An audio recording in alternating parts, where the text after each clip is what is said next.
A follow-up, how do I break the survival patterns that feel hardwired from childhood? Yeah, so being aware of them is the first step. Bang. And so much of this is built in our childhood, and it's really interesting. There's been some aggressive comments on like some of the stuff going up on my personal Instagram that has been like by a national broadcaster, so I can't change the comments and do all that stuff. I don't have the time to anyway. But a lot of it is people being like, "Nah, this is wrong. This is just soft parenting." A lot of that's from their own childhood. They're just like, I can't open up that box that like maybe I would be calmer and I wouldn't be getting aggressive at strangers on the internet if I'd had a bit more compassionate parenting, and it's not those parents' fault either. No. And also there's this really hard thing about like, what if I've done wrong? You're going to hear that. We've already heard it in a reflection, but the 6-year-old remembering about the smoking comment is when mum changed.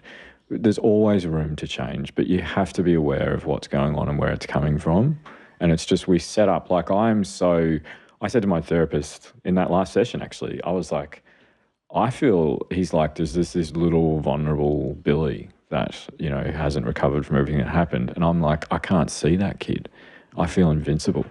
And he's like, yeah, of course you do. Your walls are so big and so thick that, you can't get anywhere near that little Billy. And that's my role that's my job in therapy, is to get to little Billy and understand that, it's okay to look at that little kid. It's a really important thing to think about for a lot of the PCP community, is that where is this coming from?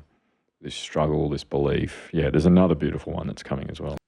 This podcast is brought to you by Guiding Growing Minds, a social enterprise that aims to give all children the best opportunity to reach their potential and succeed in living rich and meaningful lives.